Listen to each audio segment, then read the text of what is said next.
Before the video begins, I just want to say how crazy excited I am to see my Miami Heat team. If you've been a fan of my channel for a while, you know I'm a Heat fan. I've been a Heat fan for a long time. How crazy it is that we're in the NBA Finals after everything that's going on this year and also the rebuild that we've had. It's just crazy to see us in the NBA Finals. Anyway, before the video begins, I want you to let me know your predictions down below in the comment section before the NBA Finals begin. Who do you think will win and in how many games? As a Heat fan, I won't try to be biased in this video, but I am very excited to see us go to the NBA Finals. And even if we lost to the Celtics in the Eastern Conference Finals, I would have thought this year was a massive success. We're here now, and we may as well just try and go all the way like the 2004 Detroit Pistons. But let me know your predictions down below. Let me know in how many games. And if you could help me out by hitting that like button, I'd really appreciate that. Subscribe if you're new for NBA content every single week. And let's get on with the video. So the Miami Heat have officially done it. The 5th seed advancing to the NBA Finals. In one of the most remarkable seasons in league history, one of the most weird seasons in league history, the Miami Heat are advancing to the NBA Finals. This is an underdog team. They don't necessarily have a superstar, but they have two all-stars in Jimmy Butler and Bam Adebayo, and a very, very solid supporting cast that are willing to play their role to win a game, to win a series, and to win potentially an NBA championship. It's just overall an incredible story. Jimmy Butler, who's been scrutinized throughout his career with different teams, has finally found a home in Miami. Pat Riley has built this team into a championship team or a finals team in only a matter of a few seasons. They've drafted guys like Bam Adebayo at pick 14, Tyler Hero at pick 13, and got guys like Andre Iguodala and Jay Crowder in trades. They've acquired Duncan Robinson, and they're a real grit and grind team. Now they're facing off against the Los Angeles Lakers, a team with LeBron King James, Anthony Davis, and what an NBA Finals matchup it will be. These teams have faced off twice this season, but not really this season, because they faced off in 2019 in November. November was a long time ago. That is almost a year ago, and a lot has changed since December and November, where the Miami Heat faced off against the Lakers. In the first matchup of the season, it was only the second week into the NBA season. The Lakers did get the upper hand back then, but they won by 15 points. Really though, it was only 9 games into the season. Then they faced off against each other just a month later, December 14th of 2019. The Lakers did get the win, but only by 3 points. And now a lot has changed since December of 2019, and we're in September of 2020. Coronavirus has happened, new formations have happened, Dwight Howard's emergence for the Lakers has happened. Can the Miami Heat really defeat the Los Angeles Lakers with Anthony Davis and LeBron James, two stars of the competition, where the Miami Heat don't really have that star player?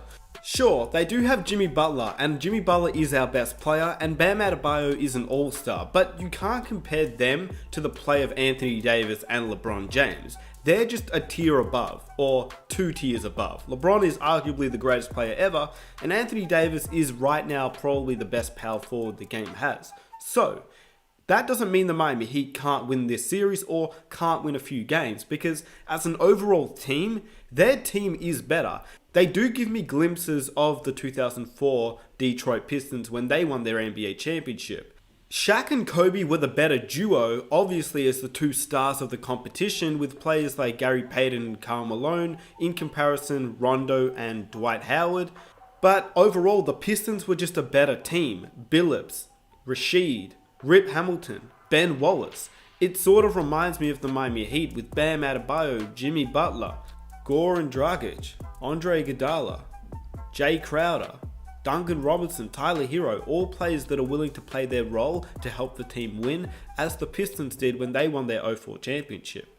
Solid role players that can fit in and play their role to help the team win. They don't rely on the stars. But the overall Miami Heat team, I would say, is a better team. They just play better as a team. But they don't have the stars like Shaq and Kobe, like LeBron James and Anthony Davis.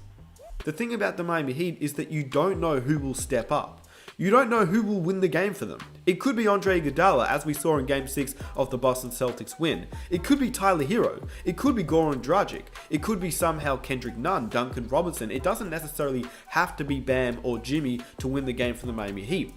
That is why the Miami Heat actually faced off well against the Lakers, because the Lakers realistically only have their two main stars in LeBron James and Anthony Davis, and if you are able to match up against them well, you can beat this team.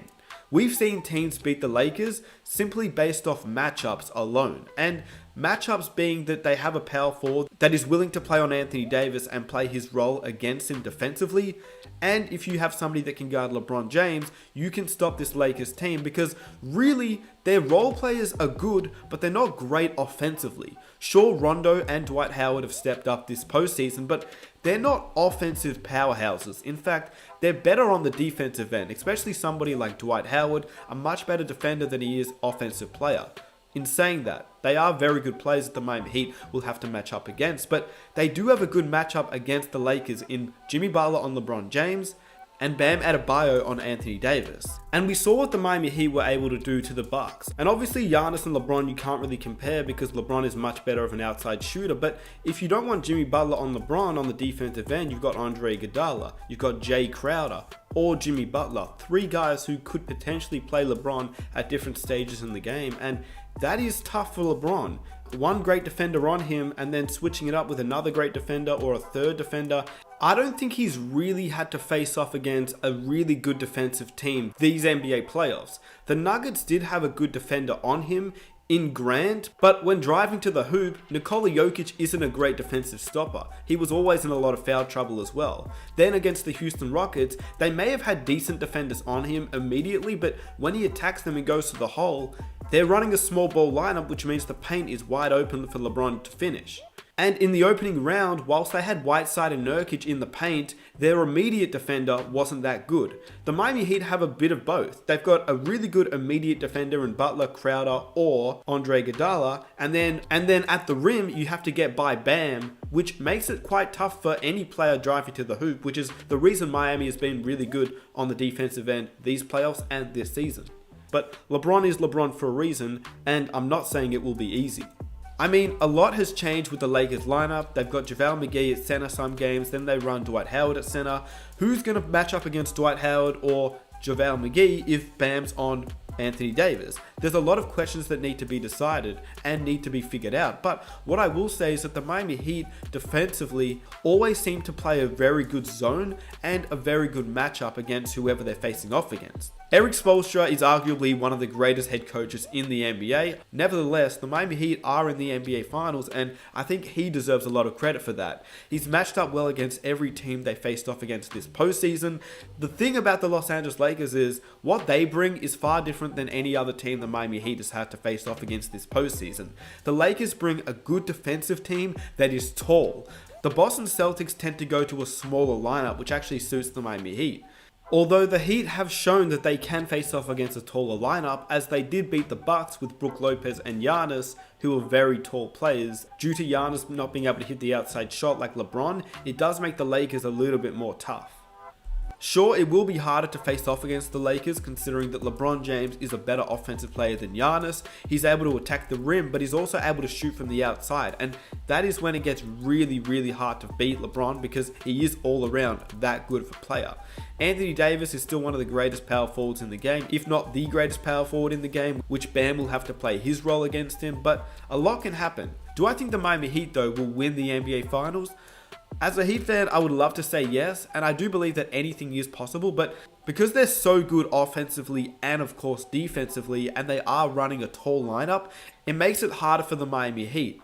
But in saying that, I do think it will be 7 games. I think the Miami Heat will force it to 7 games, and that's because I believe if Miami can stay with the Lakers throughout 3 quarters, they have the opportunity in that 4th quarter to get somebody hot, whether it's Tyler Hero, Duncan Robinson, Goran Dragic, Kelly Olynyk, whoever it is, somebody in that 4th can get hot and get the Miami Heat maybe 1 or 2 wins in this series, potentially 3, and maybe if they're lucky, 4 wins in this series, but they have to hang with the Lakers throughout 3 quarters, because the Lakers, they don't really have that third option that can really go for 30 points a night. Rondo is good, but he's not going to go for 30. Dwight is great, but he's not going to go for 30. He's more of a defensive stopper. Literally, there are so many players on this Miami Heat team that can get hot at any moment, which makes it very exciting to watch and very exciting to see what happens these NBA Finals. With that said, let me know what you believe will happen. Let me know what your predictions are and in how many games as well. It's been your boy Nick Smith. Leave a like if you enjoyed the video. Subscribe if you're new, and I'll catch you guys in my next one. I am out. Peace.